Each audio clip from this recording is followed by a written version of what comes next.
Alright, we're live again. Nice. Here we go, here we go. Put some of these on. Hear what's going on. Alright, we got so much going on, guys. You don't even know.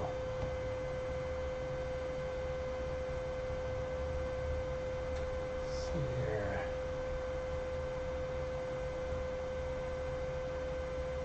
Sheesh.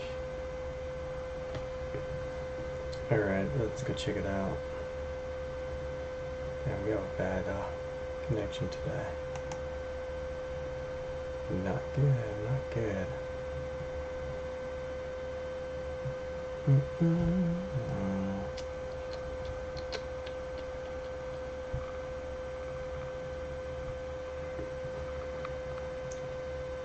Alright, let's see what's in the news.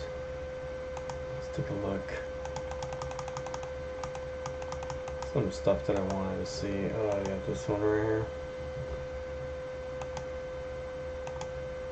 Look at the dynamics. Get some gold later.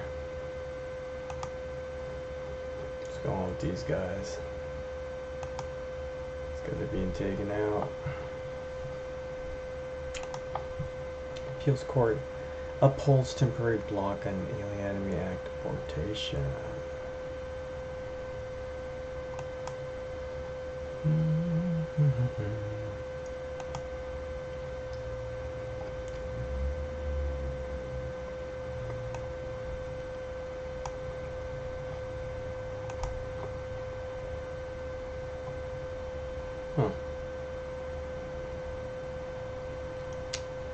The Federal Appeals Panel on Wednesday refused to allow somebody to report migrants under rarely invoked wartime power while litigations on the matter continues. A 2-1 decision by the U.S. court.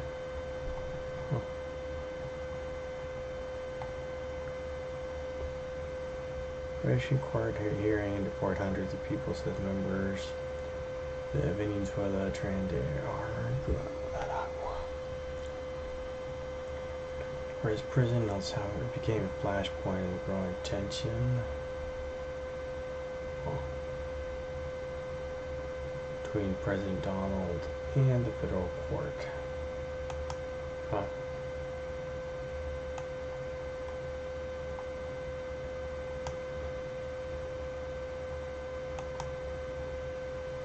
It's bound to happen.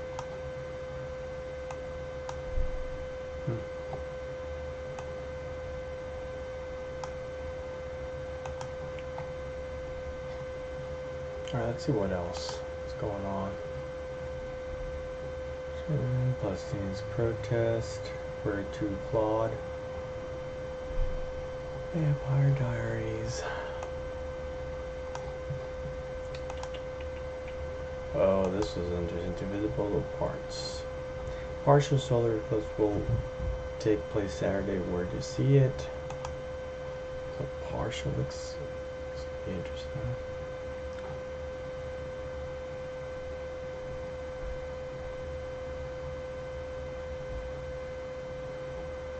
Partial. Yeah. Partial eclipse is becoming this weekend, and while it won't be visible in Michigan, sky gazers can get used to the glimpse look at the Devil's Horn. The eclipse, second of 2025, will be visible northeastern portion of Maine, according to space.com.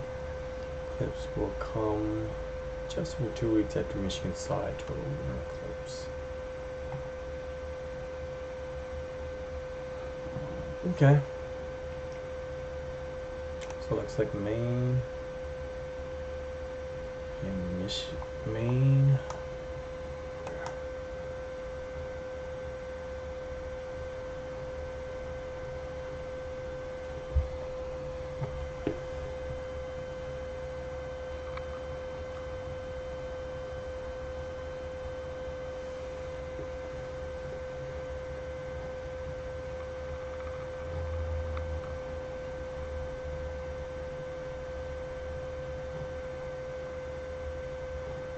Alright.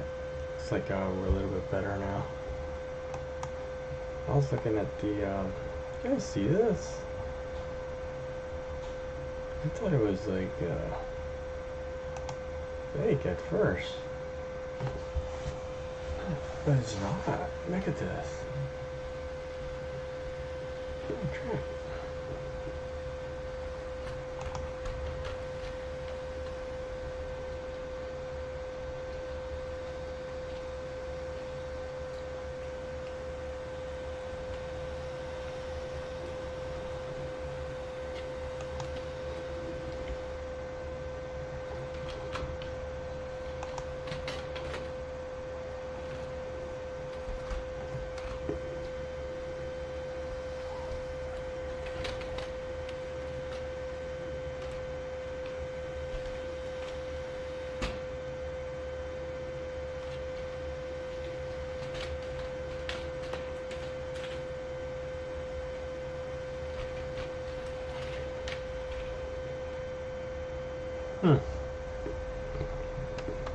That was crazy.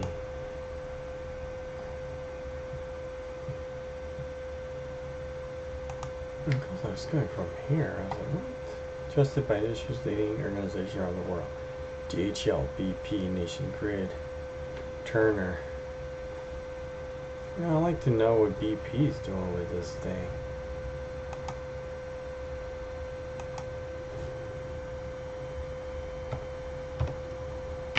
Using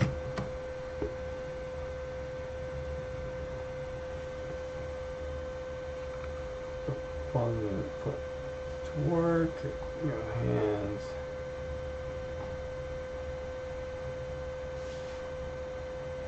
Inside the lab, taking LS from sim to scaffold. Oh, I don't understand.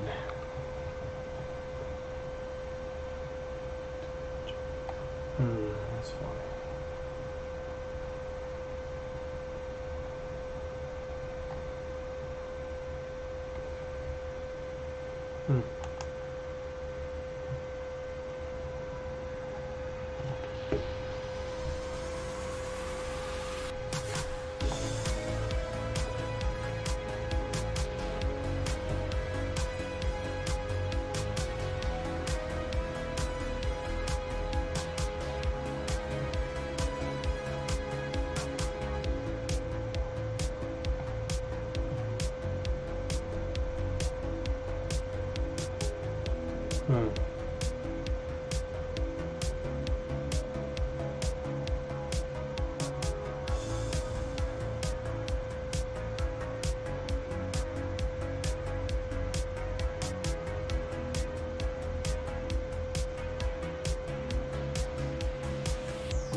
Okay.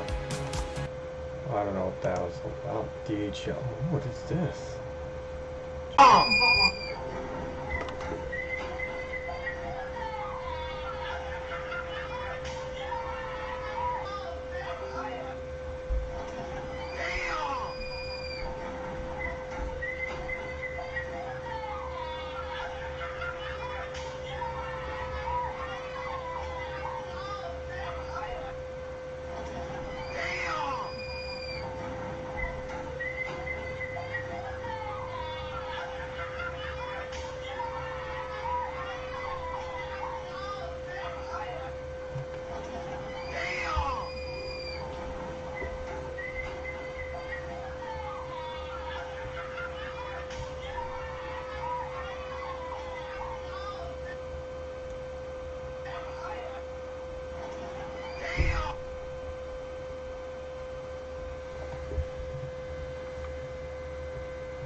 Alright. Alright.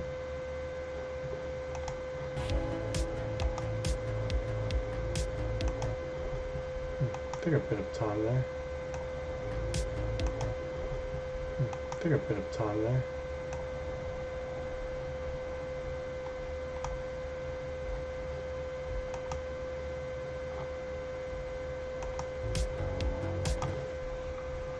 Trying to see what other things I found on news. Not really much.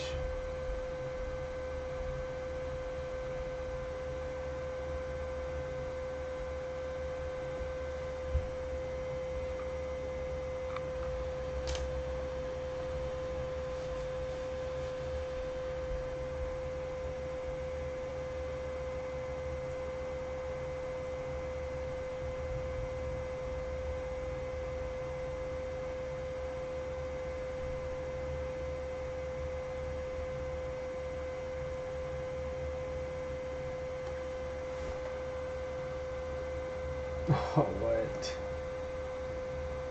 What's going on with this bitch? Austin, Texas, when analysts are going to have to put into their models what a robo-taxi service is. And it's DHL. What do we got here? Ah. Forgot about that.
Whoa.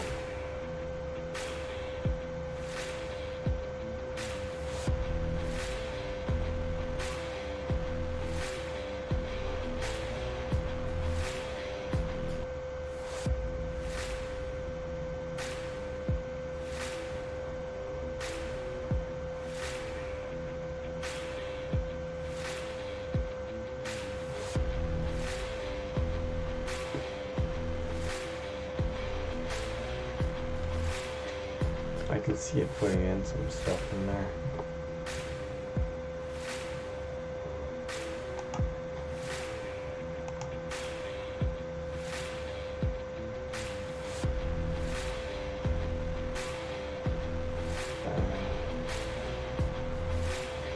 It's crazy.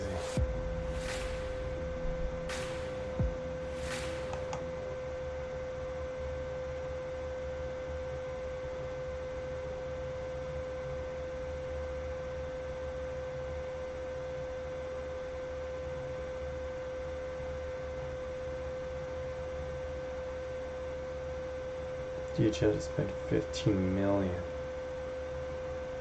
It's crazy.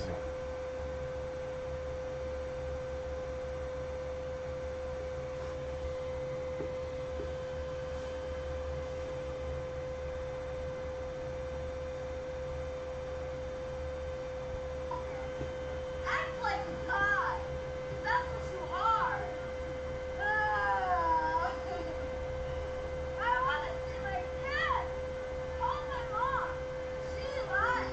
And then I don't get to see my kids.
Hmm. Find this to be fascinating.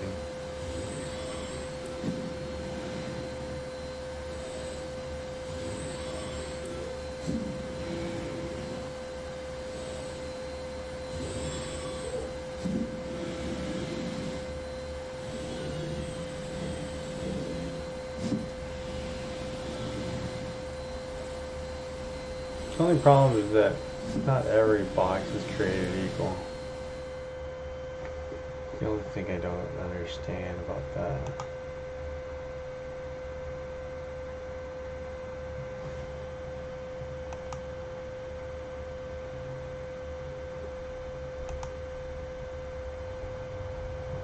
This is how to get in shape fast. If you want to drop this, start eating more of these. We've made a lot of progress. Analysis of Optimus's control system reveals that the robot processes each control loop within 2 to 3 milliseconds, updating its state 400 to 500 times per second. This allows the robot to predict outcomes rather than merely react, a capability Elon Musk describes as seeing into the future. For example, when walking down a staircase, Optimus doesn't just adjust to each individual step. It anticipates weight distribution and balance points 3 steps ahead, significantly reducing the risk of falling. This predictive ability ensures exceptional balance and precise navigation, making Optimus far more stable and reliable in real-world environments. This predictive capability is further enhanced by a multimodal sensor system. The robot's head features a 360-degree camera array, similar to Tesla vehicles, while Tat's hands provide precise pressure feedback, delicate enough to handle a raw egg without breaking it, yet responsive enough to catch a small tennis ball mid-air with effortless accuracy. In recent testing sessions, leaked information has revealed that Tesla Bot Gen 3 successfully fried an egg, demonstrating its ability to dynamically adjust grip strength when switching from handling a cold cardboard carton to a hot frying pan. The mechanical advancements of Gen 3 mark a quantum leap compared to previous generations. The hand now features 22 degrees of freedom, twice that of Gen 2, achieving an impressive 47 out of 50 tasks with human-like precision. Upgraded tendons and servo motors enable finger movements with 0.1 millimeter accuracy, as demonstrated in a viral video where the robot autonomously threads a needle. For industrial applications, this dexterity allows tasks like circuit board assembly, while household models can handle delicate operations such as folding clothes or arranging. How much does the Tesla Bot Gen 3 truly cost? The CES Robotics Exhibition Hall shimmered with the glow of thousands of LED screens and next-generation robots tirelessly performing their tasks. Jenny and David walked slowly through the dazzling booths, their eyes filled with curiosity as they glanced at a promotional video featuring a humanoid robot demonstrating its mobility and dexterity. They were captivated by its introduction. It wasn't just a household assistant or a medication reminder. It could engage in conversation and provide companionship for the elderly, enhancing their quality of life while easing the burden on their families. Jenny could already picture this humanoid robot tidying up for her, helping David carry heavy items, and even keeping an eye on their energetic grandson. A brighter future seemed within reach. How much does it cost? David asked, his voice tinged with hesitation. The staff member flashed a professional smile. The standard version is priced at $140,000, but we offer financing plans and installment options. David sighed and turned to Jenny. What do you think? Can we afford it? What's going on here? It's Unitree. 2 months ago.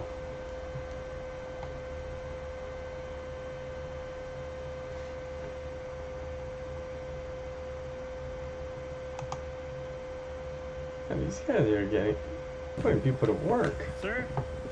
Sir? Sir, I told you not to water those plants. I told you to water the ones over there. Sir? Sir? Sir? Sir? Sir? Sir? Sir, I told you not to water those...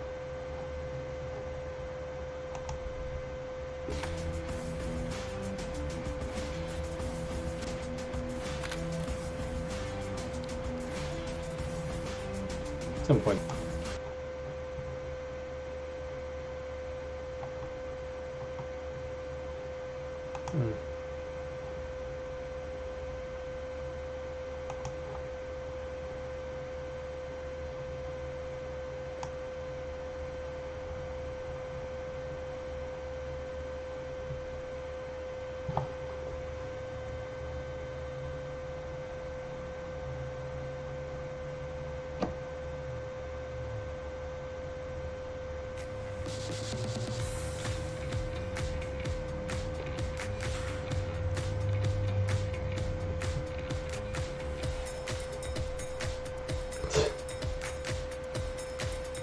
Looking at this thing get out, what the hell?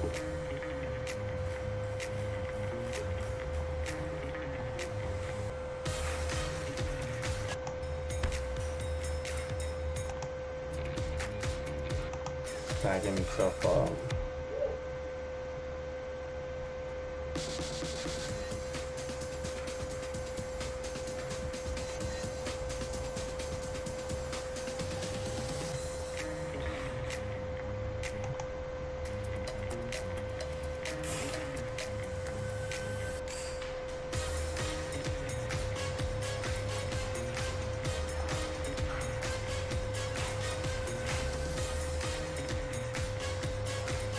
That's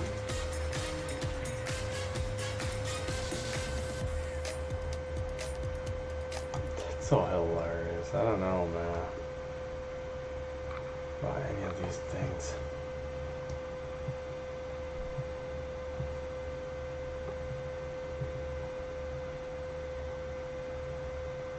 I guess it's just gonna get any. This might just get better with time, I guess.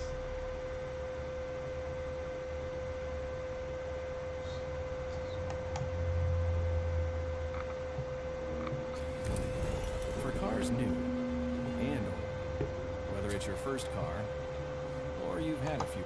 Today we are going to compare the insane features of a $16,000 humanoid robot versus one ranging from $90,000 to $130,000. We're looking at two robots that occupy very different ends of the humanoid robotics spectrum, both in terms of price and capabilities. The Unitree G1, coming from Unitree Robotics in China, is the most affordable humanoid robot, priced at just $16,000. On the other hand, Figure 02 is a premium robot with a hefty price tag not yet been revealed, but rumors have a price ranging from $90,000 to $130,000. But beyond the price, let's dive into what sets these two machines apart. Starting with power, the Unitree G1's knee joint generates a maximum torque of 90 Newton meter. This is respectable, especially for a robot in its price range, but it pales compared to 02, which boasts a knee torque of 150 Newton meter. This significant difference in force gives 02 an advantage in tasks requiring more strength and stability. In terms of payload capacity, the Unitree G1 can lift up to 2 kilograms or around 4.4 pounds with its arms, which is rather minimal, far more suitable for heavy-duty tasks. This payload capacity aligns with the advanced industrial application 02 is designed for, whereas the Unitree G1 might be more limited to simpler tasks. Battery life is another area where 02 shines. It can operate for about 5 hours on a single charge. Oh, that's not bad. Whereas the Unitree G1 has a battery that lasts only 2 hours. This difference means 02 can work longer without a recharge, which is crucial in environments where downtime is costly. In terms of speed, the Unitree G1 is faster and capable of running at 2 meters per second, which is about 4.4 miles per hour, equivalent to a slow jog. In contrast, 02 walks at 1.2 meters per second. While this might seem like a disadvantage, the slower speed of 02 could be by design, ensuring more stable and controlled movements, which is often important in environments where precision is key. Safety is critical for any robot working around humans, and here 02 has an edge. Weighing 70 kilograms and standing 1.7 meters tall, it's designed with industrial safety standards in mind. The Unitree G1, by comparison, weighs 35 kilograms and stands 130 centimeters tall. While it's lighter and possibly easier to manage in certain scenarios, processing power is where the Unitree G1 holds its own, equipped with an 8-core high-performance CPU. This is solid for handling various tasks, but when compared to Zero Two, which is equipped with 3 times the AI inference and computational power of its predecessor, Zero Two's partnership allows it to engage in real-time conversations using advanced AI models like ChatGPT.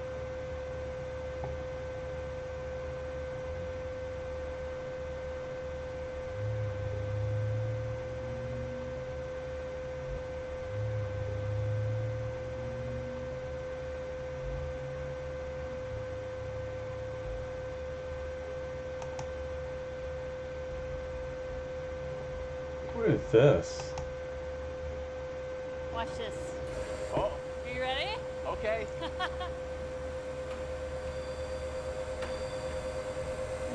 This is the SR02. It's used for chasing kids down at the amusement park. Hold on. All right, we're moving. It took over 2 years to build this. It cost over $1 million and weighs over 2 tons.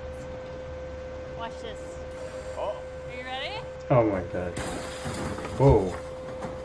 What is this?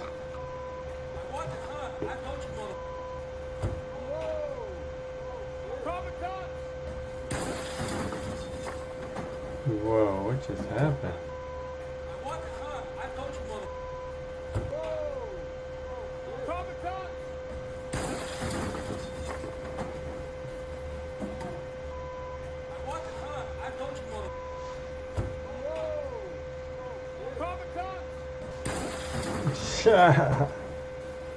People are.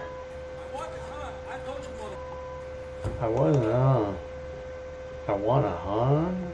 What did he say? What that's all about. Matt drives car into a Tesla. Oh man, these things are just crazy. That's just fucking crazy, man. You gotta watch yourself out there.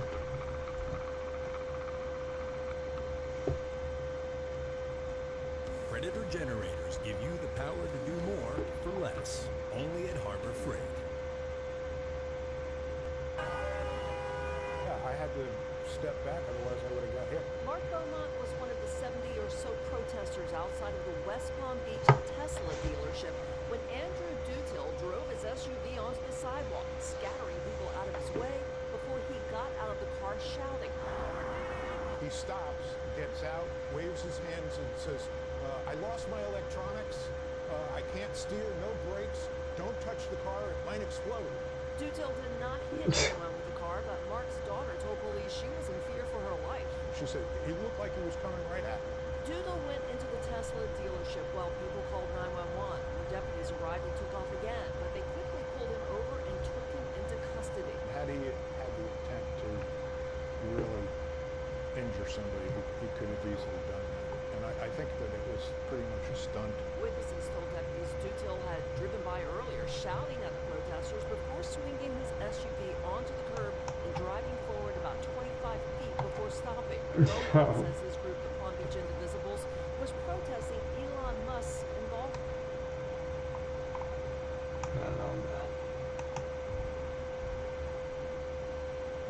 Today we are going to compare the insane features of a $16,000 humanoid robot versus one ranging from $90,000 to $130,000. We're looking at 2 robots that occupy very different ends of the humanoid robotics spectrum, both in terms of price and capabilities. The Unitree G1, coming from Unitree Robotics in China, is the most affordable.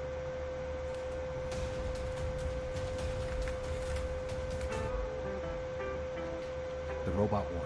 It's no longer just an American show. China's Unitree Robotics is quietly flipping the table, with machines that are affordable, agile, and already in the wild. And who's their biggest rival? Boston Dynamics, the Oscar winner of the robotics world. One is a noble born from elite labs. The other is a scrappy disruptor with unbeatable value. Let's start with a name we all know, Elon Musk. Recently, he claimed that Tesla's Optimus robot would go into trial production with 5,000 units this year, and by 2026, he's planning to launch them to Mars aboard SpaceX's Starship, right? But let's be real, that's classic Musk. Big dreams, bigger headlines, and timelines that are, well, optimistic. But here's the twist. While Elon's still aiming for space, the real robot war is already heating up down here on Earth.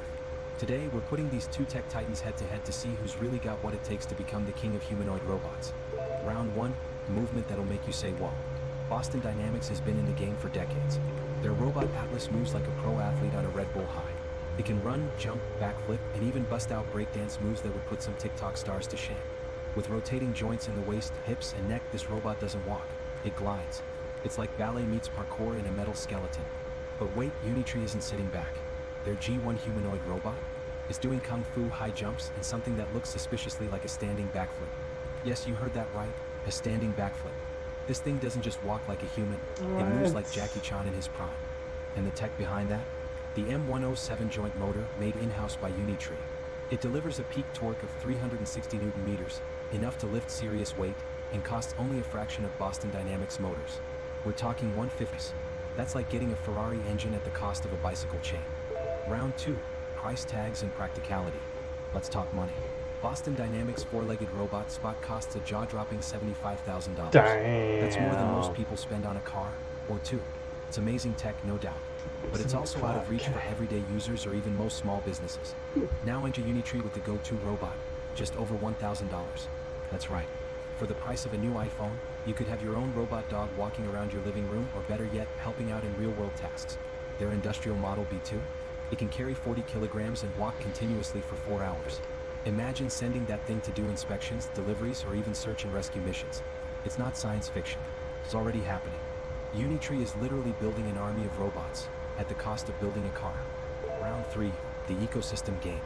Here's where Unitree really shines.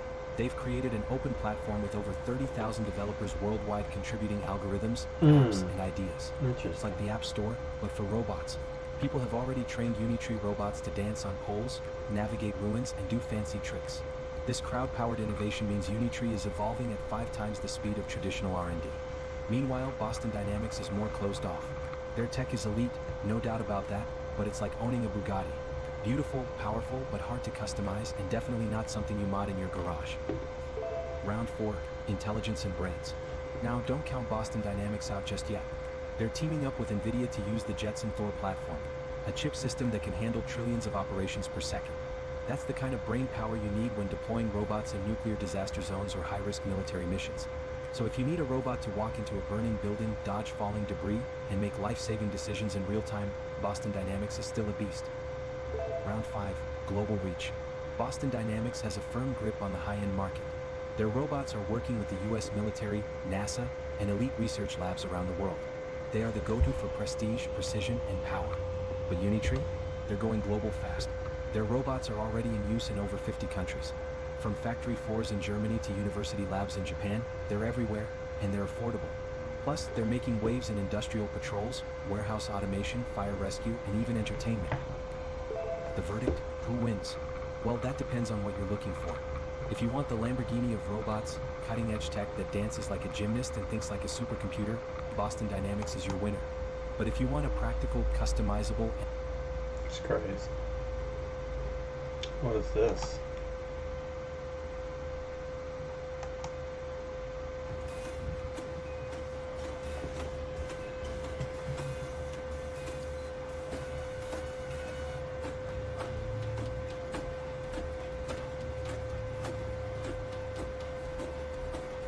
This is the guy's car.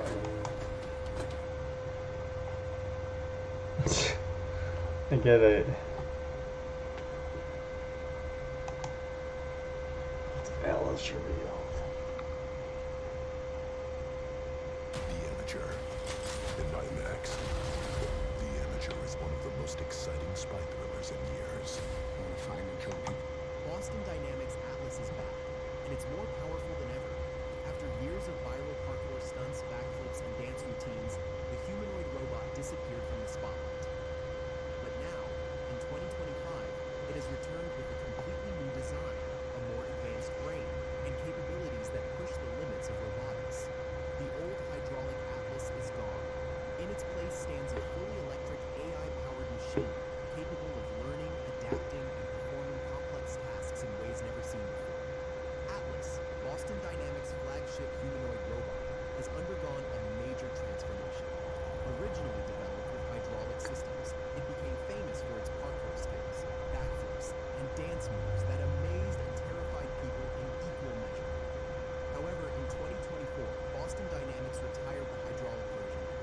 produced a fully electric Atlas. This change wasn't just for efficiency. It allowed for more precise movements, improved battery life, and a sleeker, more adaptable design. The new Atlas can move with more fluidity, making it one of the most agile humanoid robots ever built. Boston Dynamics unveiled this new version at NVIDIA's GTC 2025 conference, showcasing the robot's enhanced capabilities. A short demo video showed Atlas running, crawling, and maintaining balance under difficult conditions. It also demonstrated stunts like somersaults, cartwheels, and even breakdancing moves. These movements aren't just for show. Boston Dynamics engineers developed them using reinforcement learning, a type of AI training that allows robots to improve through trial and error. The company partnered with the Robotics and AI Institute, founded by Boston Dynamics' own Mark Rayburn, to push Atlas's learning capabilities even further. The key to Atlas's improvement lies in its brand, the NVIDIA Jetson 4 computing platform. This powerful AI processor runs multimodal AI models, enabling Atlas to analyze its environment in real time, recognize patterns, and make split-second decisions. NVIDIA's Newton physics engine, developed with Google DeepMind and Disney Research, plays a crucial role in helping the robots execute complex physical tasks. In other words, Atlas learns how to move and interact with the world in a virtual environment before performing these actions in reality. Beyond acrobatics, Atlas is being trained for industrial applications. Its biggest test is at Hyundai's manufacturing plants, where it's learning to handle one of the most tedious yet critical tasks, part sequencing. In automotive factories, car parts arrive in random orders, requiring human workers to sort and arrange them properly for assembly. The task is not as simple as it sounds. It involves thousands of different components, varying in size, shape, and weight. Atlas, however, is designed to tackle this challenge autonomously. Unlike traditional industrial robots that follow pre-programmed instructions, Atlas can recognize errors, adjust its actions, and learn to work more efficiently over time. Boston Dynamics envisions a future where Atlas works alongside its other famous robot, Spot, in a variety of industries. By leveraging AI simulations and real-world testing, Atlas could eventually take on broader roles in logistics, construction, and even disaster response. If successful, this new iteration of Atlas could revolutionize factory work, improving efficiency while reducing strain on human workers. But Boston Dynamics isn't the only company making waves in humanoid robotics. China's Unitree Robotics is quickly emerging as a strong competitor, proving that the race for advanced humanoid robots is far from one-sided. Unitree's G1 humanoid robot has set a new record for robotic agility. This compact humanoid, standing at 1.32 meters, recently performed a standing long jump of 1.4 meters, about 4.6 feet. An impressive feat for a bipedal machine. This was made possible by its highly advanced joint design, offering between 23 and 43 degrees of freedom, allowing it to move in ways that closely mimic human flexibility. With torque reaching up to 120 nanometers, the G1 can generate powerful and precise movements. Like, okay, whatever. The most capable small-scale also developed the full-sized H1 humanoid, which became the first all-electric robot to perform a standing backflip in March 2024. Man, people just, I don't know, man. Really crazy stuff coming up, man. Like, whatever, dude. This is BYD. Wait, what's going on?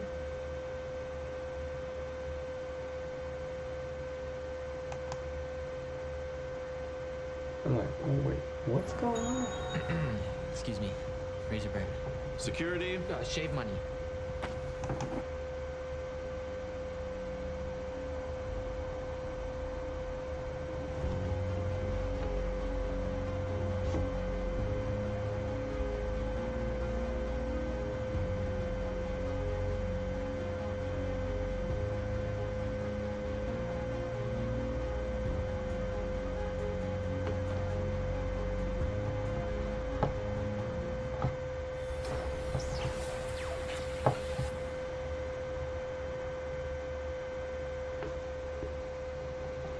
Hurry up, man. The International Artificial Intelligence and Artificial Intelligence Technologies.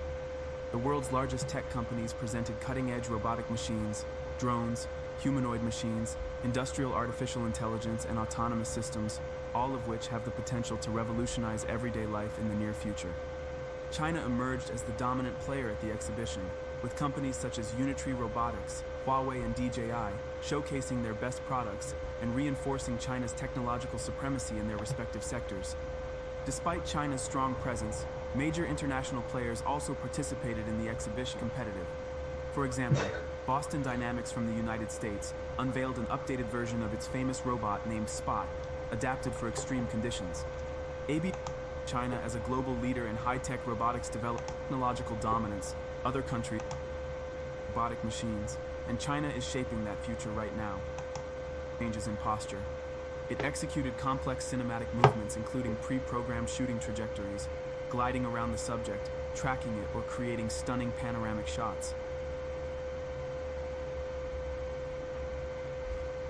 I almost didn't add correctly.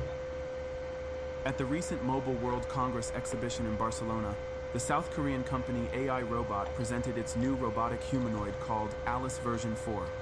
Alice version 4 has a height of 136 I wonder how centimeters these and guys a weight of get their approximately 20 funding. kilograms. It is equipped with 20 degrees of freedom of movement, allowing it to perform complex tasks with high precision and smoothness. Thanks to facial, speech, and gesture recognition technologies, the robot can interact with people. Its friendly interface and design contribute to a natural perception, making communication comfortable. One of the key features of Alice V4 is its ability to analyze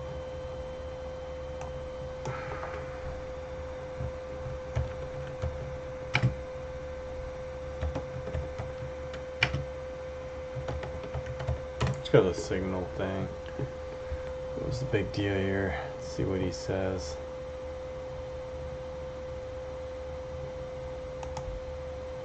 Garrett, it's interesting you talked about the White House spin. The White House has very clearly been trying to downplay.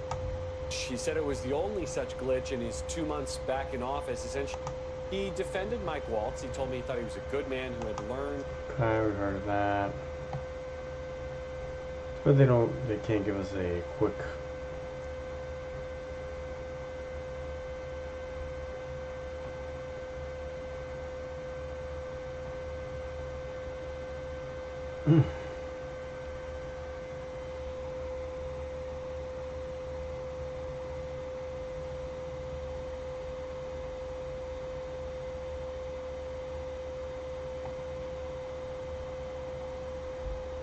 It's getting up there.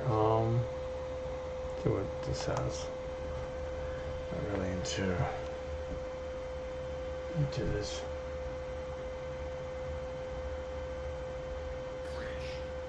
You're watching live Impact News on WCNC Plus at 10 o'clock here on a Wednesday morning. This is going to be day 2 now that the Trump administration's intel officials are... Journalist. Yesterday, our colleagues on the Senate Select Committee on and even recruited a New York State Governor's Office employee into being an undisclosed agent of the CCP. And after 4 years of a catastrophic open border policy and limited and in many cases no vetting, we have seen an explosion of illegal migrants crossing our border since 2021.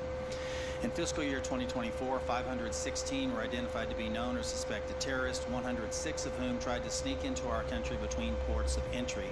And these are just the ones we caught of the nearly 3 million encounters recorded by Customs and Border Protection. We've also seen an ISIS-affiliated human smuggling network bringing more than 400 migrants into the United States. And this occurs through networks associated with cartels and gangs from Sinaloa to CJ&G, who present an unacceptable risk. Okay.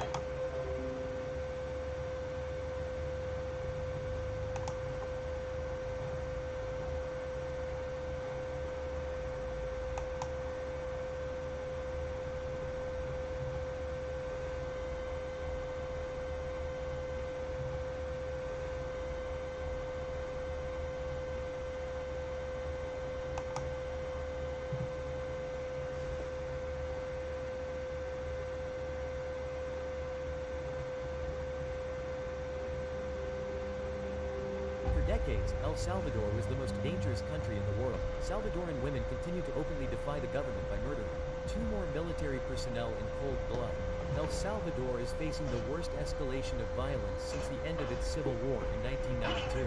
The MS-13 gangs, called Mara Salvatrucha and Barrio 18, sowed terror among the Salvadoran people. In 2015, El Salvador reached a world record for domiciles, 103 murders per 100,000 inhabitants. Gang members were killing people daily, making El Salvador the most dangerous country in the world. Blood is flowing to such an extent in El Salvador that the morgues can't keep up. One day there were 35 dead. On the weekend, Saturday left 15 dead, and Sunday the same number. It got to the point of placing 2 bodies in each refrigerated chamber because there wasn't enough space.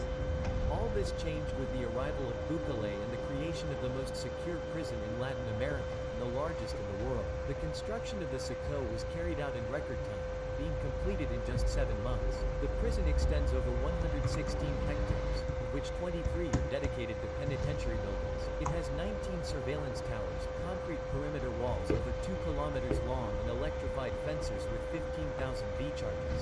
Here, contact with the outside world. No family visits, no sunlight, and they don't even have to eat protein. The prisoners spend 247 hours under surveillance by armed guards. Getting in here has not been easy at all. Few have been able to document the entire night. So, my heartfelt thanks to everyone who made it possible for us to access the Sacó today.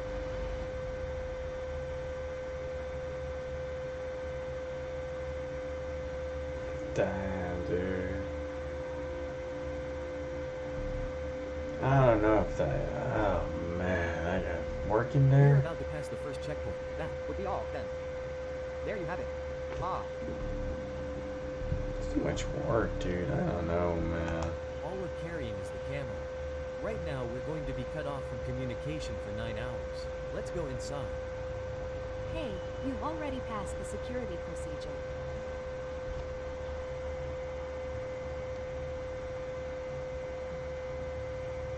There.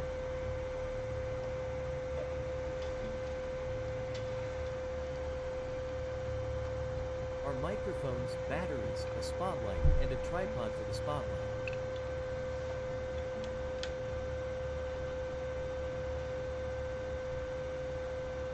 I mean, this is like being at an airport, but come on, the most secure airport in the world. Right now, it's probably the most secure place in the world, because we're under constant surveillance.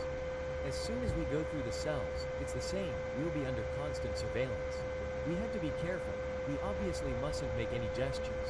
They might try to make a gesture that they're completely forbidden to do. If so, then you can't show it because it's their way of communicating with the outside world.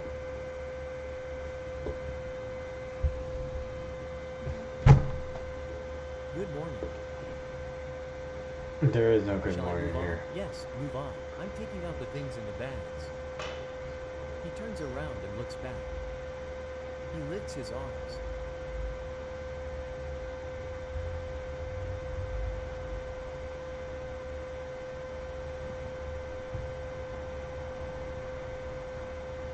Another checkpoint. They caught our shoes and it's the cameraman's turn.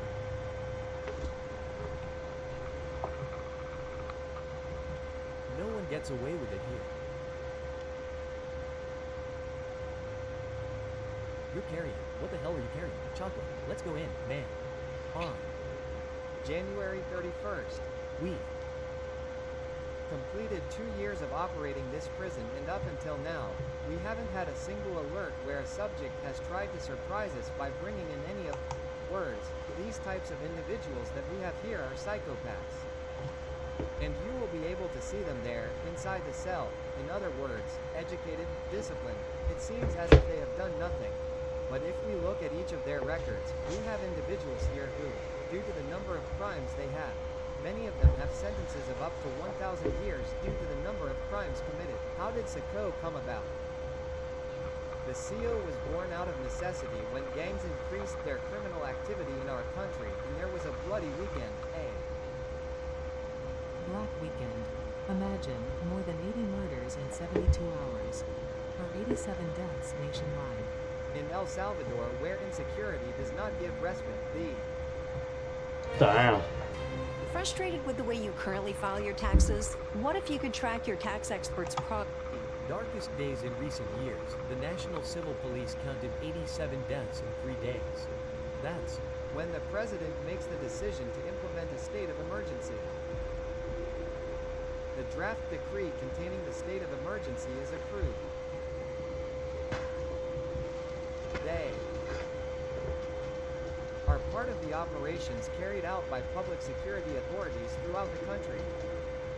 War on the gangs and requests that the state of emergency be extended for another 30 days. Traffic and routes. Go fast, fast. 19 highly dangerous terrorists. One of the gang members is accused of murder. El Salvador, which for so many years belonged to the gangs, is finally ours. Thousands of daily arrests. We had to have a prison whose infrastructure was truly in line with this type of criminal profile. And that's where the need to build SECOT came from. SECOT was built in a record time of 7 months to house all these types of individuals who were captured since the start of the implementation of the emergency regime. It only has a single access in this area where we are. We manage it through locks. Here, the first gate actually opens. We stop the vehicles of the people who come here. We identify them, the registration procedure. Once identified, we grant access to the second. There are no family visits, much less intimate visits, no visits from lawyers, no type of communication. The ones who are 724 in front of them are us and the security team 24 hours a day. From there is no type of communication with the outside world. We often use the waist chain method, which allows us to better handcuff the inmates so that they can do any activity without having to change the position of the handcuffs or shackles to move them. Obviously, once they are handcuffed, the individual will not be able to run away. They will walk as long as the chain allows them to. In addition to that, there is always a security guard with the inmate, guiding them from the cell to the place where they will carry out the activity. They never move around alone. The inmates do not have many things inside their cells. They have the bare minimum, the basics for survival. They only have 2 uniforms. And the rest, like the cots and mattresses, you will see for yourself. And that would be clothing and mattresses, perhaps objects that could cause a fire, and there are none here. Bulletproof, the team weapon that all our security personnel always use is the tonfa. This is to be used as a defense mechanism to block, and also to prevent blows. And the garrets, which are part of the equipment to be able to do a body search. And everything you see here is protective equipment to be able to carry out interventions. It is a complete intervention kit that allows our personnel to guarantee physical safety at the time of an intervention. It is also important to clarify that the equipment they wear looks simple, but this requires skill, practice, and constant training. I have to do it in the shortest possible time because if there were an incident, the lives of the people I have to support inside will depend on the time it takes them to get equipped. The clinic is there. Food is delivered to the module. Everything they need to survive in confinement is here. It is a prison for prisoners who come here to die, so that they can serve their sentence. The minister has already stated this at the time. I mean, many people are talking about what happens with the treatment. This type of subject's way of life has always been to be part of a criminal structure and to kill, murder, steal, and extort. Many of these subjects are repeat offenders in this type of crime, and no matter how much work has been done in treatment programs, they return to the same thing. It is a lie. They never change. They do not show any signs of changing. They simply have to be locked up serving their sentence. Damn. It's crazy, huh? Damn, man, I wasn't even speechless. Like, good luck for the rest of your life. That guy looks like a crazy guy right there. Oof.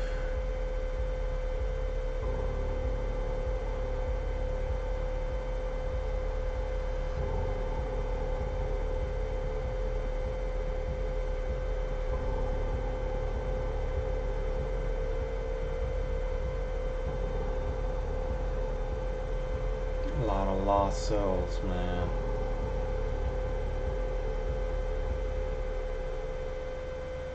Everyone is dressed the same way. The same haircut. Here inside each of the cells, you can also see that there are 2 water tanks, 2 sinks. That water is what they use to flush themselves, but there is also a barrel where they are supplied with the water that they drink. It's ready now. Time for a bath. There you go. Everyone, get ready to go to the bathroom. They all bathe together at the same time. They relieve themselves together. In other words, any movement they make is going to be seen by their partner. And the hardest thing about it all is that the gangs are united. There are tattoos on each other. It's really crazy, huh? Being here. Because these are people who have done evil on Earth and are now serving their sentence by dying here. In the same cell where about 30 prisoners live, we can see the Maris Salvatrucha and Barrio 18 gangs doing absolutely everything together. It's shocking because outside they were killing each other and inside they had to reach a non-aggression pact. They didn't have any other option. There are no ranks here. Everyone is equal, and if one of them messes up, they'll end up in solitary confinement. It's really impressive, huh? Because they're all at the same time washing themselves to the right, to the left. They look at us out of the corner of their eye. There are looks that really give off a bad vibe. I mean, it's a place where all the workers wear hoods. But all the workers, I suppose for protection, there are still gangs outside, both in Honduras and Guatemala. Well, in fact in Spain and everything. I don't know if this one comes from the infirmary or what. The controls are crazy. It's really brutal. There are a lot of soldiers here. Up there we have snipers who are permanently walking above. I don't know if you can see it on camera, but anyway, they are permanently walking above the cells. The cells are visible from everywhere, from here through the ceiling.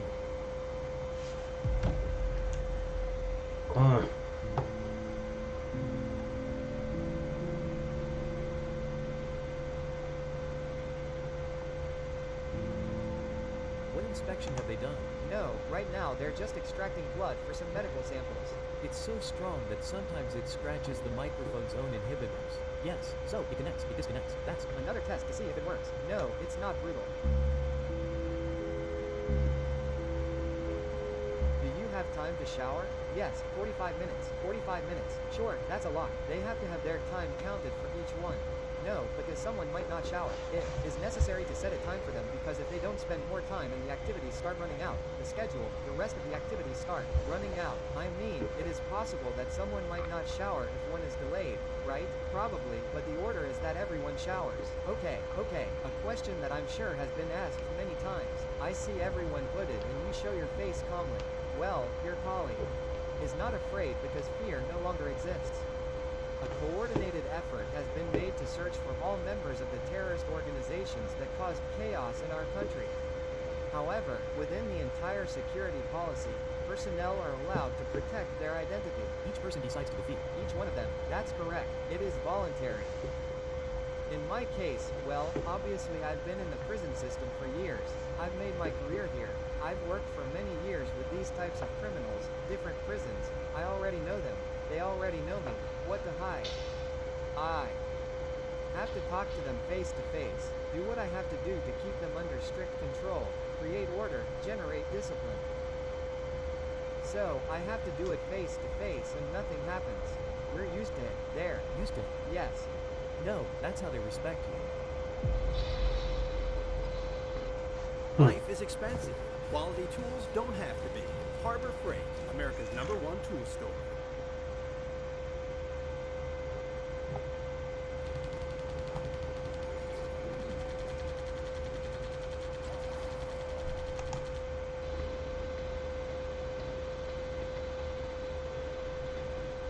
Here they continue showering.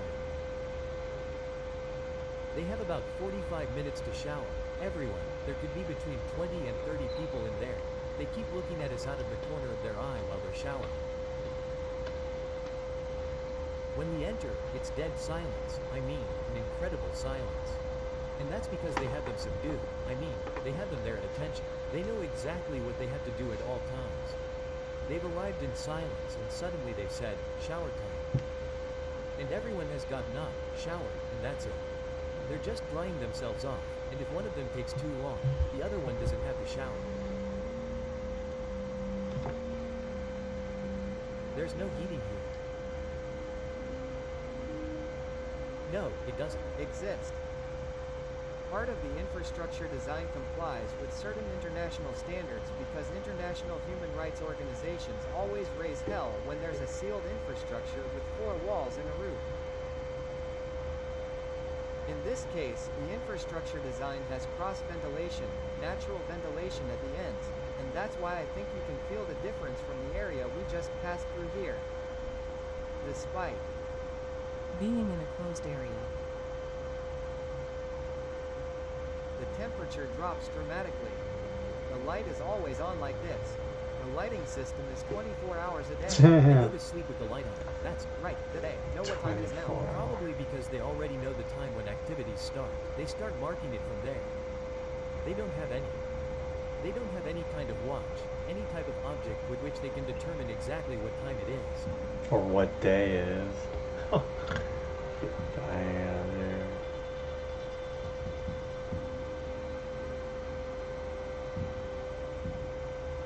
Our legislation supports it. It allows us to say that any attitude, any action that fits within the serious offenses committed by an inmate can lead to an isolation cell. Oh man. Count me out. It's crazy. We are inside the isolation cell, where they can spend up to 15 days.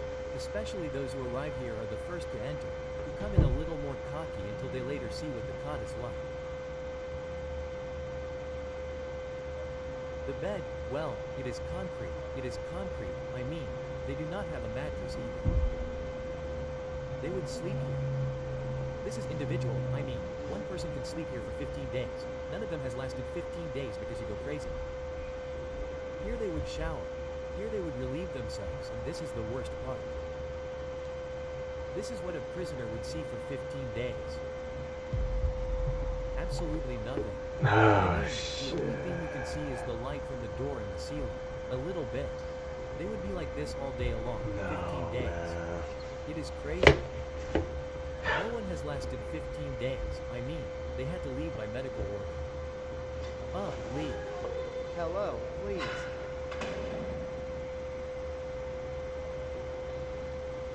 We can't cross this yellow line, just like the guards. Well, the guards can cross it, but we can't. And here the prisoners continue cleaning themselves. Some smile at me. They're drinking water. Others look at you, so defiantly. We have to be very careful, especially when editing this video, because I don't know. Maybe they make some gesture that I don't know. So if there is some gesture, we'll probably have to delete it. Although it's completely forbidden. I mean, that would be a severe punishment. Some look at you relaxed. Others look at you more defiantly. Well, defiantly. They look at you with their tattooed faces. Their whole faces are impressive, shaved, shirtless.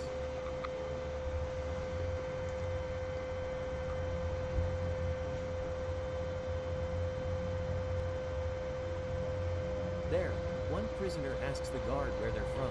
He said Spain. I don't know if our visit makes them uncomfortable. I have no idea if these people are ultimately submissive. That is, they can't do absolutely anything, except watch us. Each one carries their respective status. Ams is the bad savior. Here we have some profiles to which I will read what type of structures they are, what crimes they have committed, and the sentences they I can't wait to hear this. This is the type of criminal profile that houses the terrorist confinement I can't center. wait to hear this. In this case, we have Alvaro Amilcar Santa Maria, an active member of the MS-13, alias Dwarf, maniac of the Teclas Loco clique of the Libertad program. Rank within the hitman structure, that is, he is one of the hitmen who was in charge of executing the orders of the leaders of the family structure. He has a 170-year sentence for various crimes for the murder of a university student.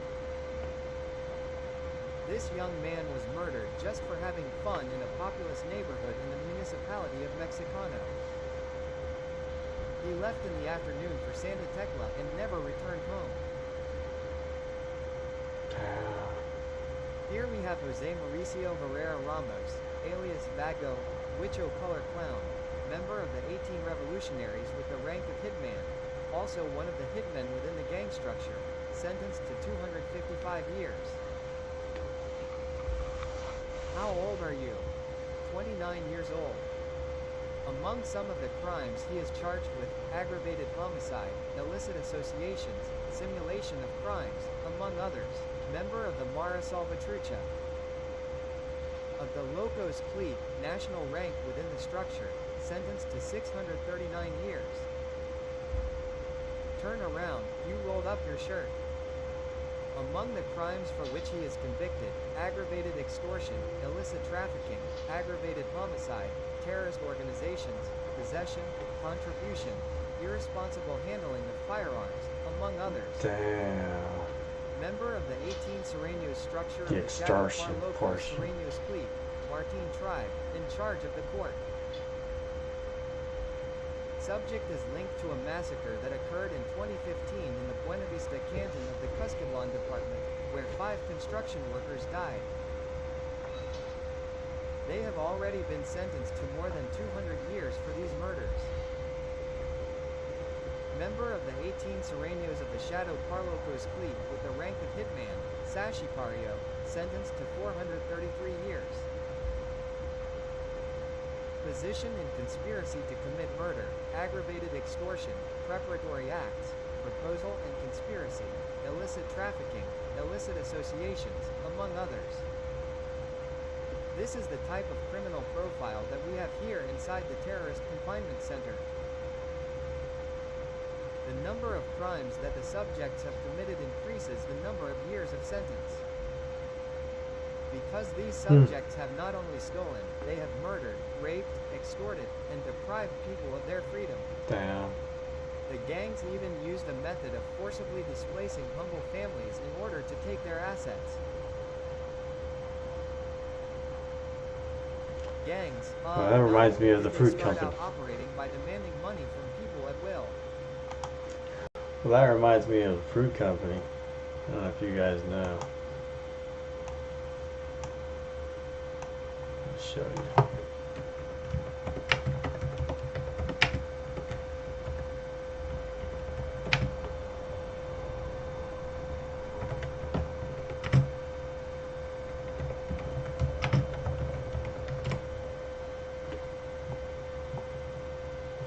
I don't know if you guys heard about this.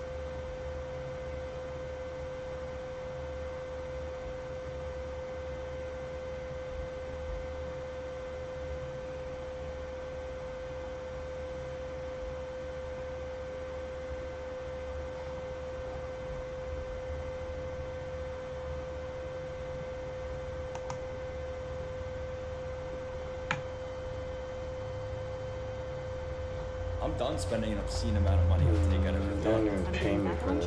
With Factor. Fresh, never frozen. At the turn of the 20th century, a commercial juggernaut slammed into Central America. Over time, its influence and power grew to such an extent that it became known as the Octopus, its tentacles reaching deep within the halls of power and dramatically affecting the region. The United Fruit Company, synonymous with bananas in the early days, embodied more than just agricultural success. It became a force of sinister corporate power and political manipulation that reshaped nations, economies, and lives. At one point, the United Fruit Company owned 42% of Guatemala, and by the 1930s, it owned 3.5 million acres of land in Central America and the Caribbean. The company was extraordinarily successful, backed by the dubious marketing company and travel company wing that shipped delighted foreigners into the region to tour sanitized versions of their plantations, showcasing the area's wonders and pushing the sale of bananas through the roof. And yet, the name United Fruit Company will always be associated with the kind of corporate dealings that make you wince. They perfected the art of divide and conquer among the poor inhabitants of Central America, ran their plantations like the pre-Civil War days in the United States, were the puppet masters behind several massacres, and even managed to convince the US government to overthrow the Guatemalan government for having the audacity to question its methods.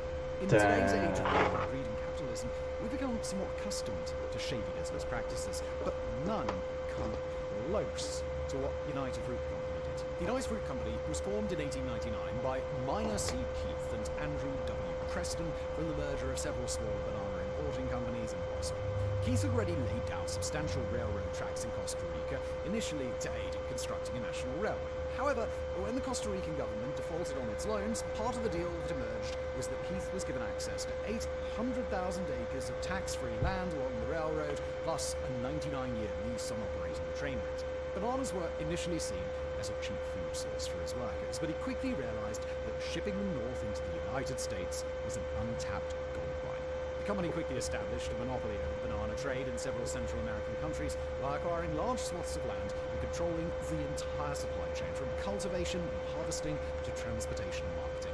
This market dominance allowed them to set prices and control the process to best serve their own interests. Everything was going well for the United Fruit Company. By the early 20th century, it had become one of the largest employers in Central America, wielding enormous economic power. It bought shares in 14 competitors, meaning it controlled roughly 80% of the banana business in the early years of the century. However, it didn't achieve success like this without cutting plenty of corners, and in the case of the United Fruit Company, trampling over millions of people. The term banana republic to describe a politically and economically unstable country with an economy dependent upon the export of natural resources.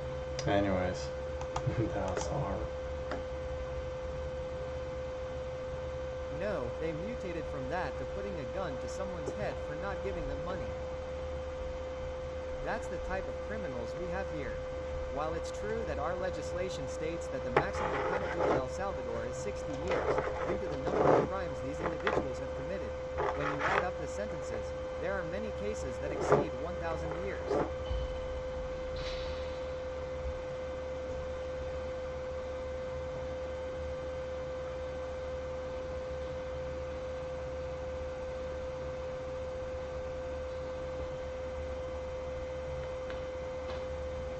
Silence, bury them again, and they look at you. Well, they stare at you, they laugh, others don't. The one with the shortest sentence is going to die here. I mean, no, I repeat, whoever is here is never going to leave again.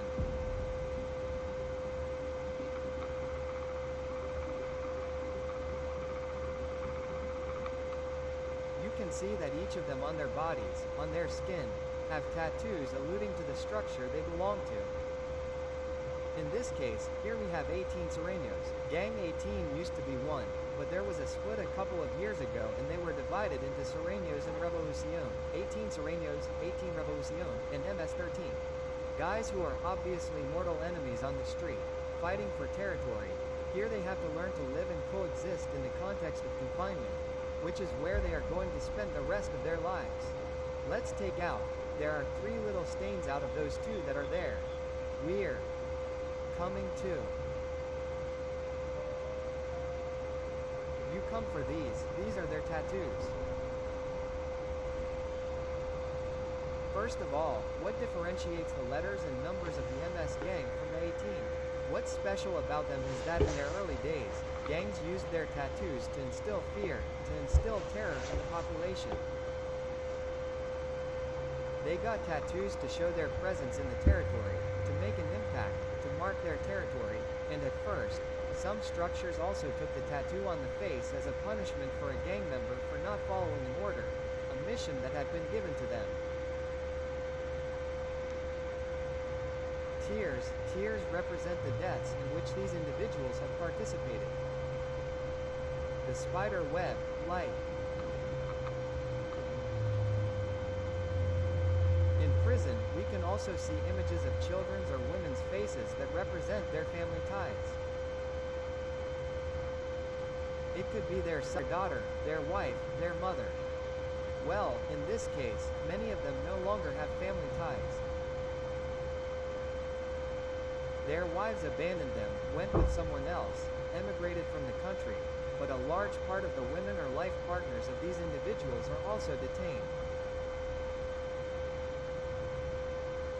Because at one time, many of them were part of the structure, they would extort money and they would collect it. Damn. So many of the wives of these gang members are also detained. They are going to undergo a check now. They are going to do a head count. For the rest of their lives. They do this every day to see how many prisoners there are in each It's cell. almost like, Doc, there could be up to 80 people. There aren't 80 here. The prisoners rotate, and the same ones aren't always in the same place. That's why the authorities have mentioned it. If they are going to get out of here, they will get out at the right time. But they will probably get out dead because they have to serve their sentence here. No one has died here yet. No, so far we don't have any statistics in this entity.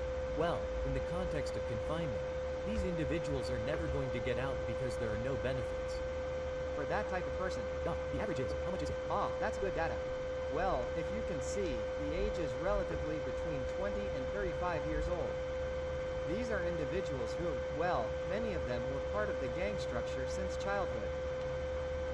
The gangs found their target for recruitment in children, adolescents, and young people. Because in the past, when the laws were a little more flexible, because a couple of years ago the maximum sentence for a minor was 7 years. If someone killed someone, the maximum sentence for a minor was 7 years. The gangs saw that, so they began to recruit children and adolescents to commit these crimes. Not now, our legislation has already been modified. There were reforms, and today the maximum penalty for a minor is 15 years. And I even believe that there are reforms where the minor, the offender who has committed a crime as a minor, but in the context of prison reached the age of majority and is automatically transferred to an adult regime. In other words, our laws were very protective in the past, not today. Today they are truly being tailored so that the subject who actually commits a crime ends up in prison and pays the consequences within such a regime. When you talk to anyone, do you think that any of them regret what they have done? I mean, honestly, I got into it because of a bad life. Because for whatever reason I had, I don't know, a bad family, and I got here to take refuge in. I'll answer you from my personal point of view. In my career and at the beginning of these gang structures, many intellectuals came out saying that it was extreme poverty, lack of education, and broken homes. But here we have a lot of professionals, educated people, and they are gang members who are consciously part of these criminal organizations and who are also consciously aware that they have committed crimes. So for me, it is not extreme poverty, it is not family disintegration. So, they are really individuals who at a certain point in time had low self-esteem. They found in the gangs that cover to respect themselves by doing that. Yeah, that is correct.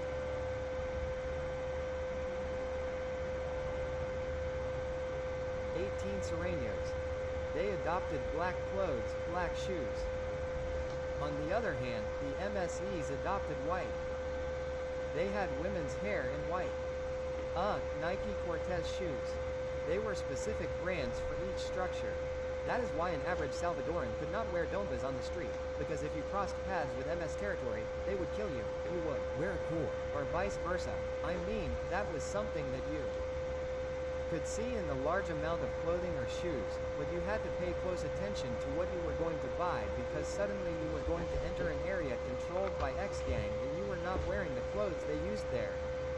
For that simple fact, they deprived you of freedom, tortured you, murdered you, and left you lying around in some clandestine place.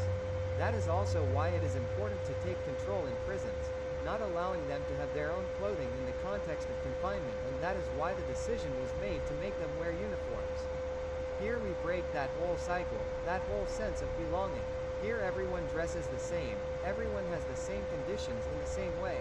How would the country be now if Bukele had not come in, if he had not governed, if the person who was there before had continued governing?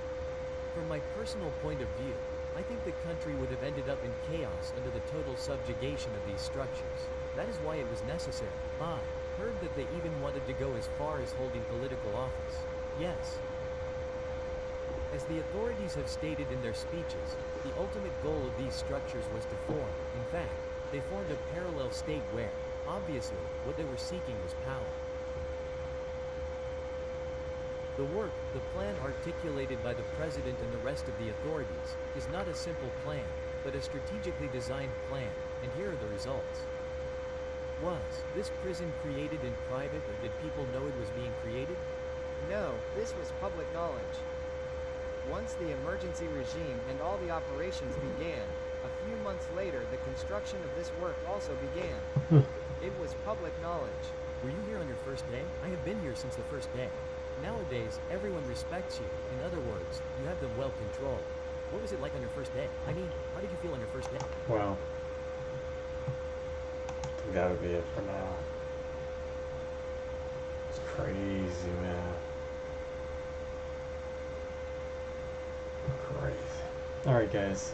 Have a good one. See you tomorrow.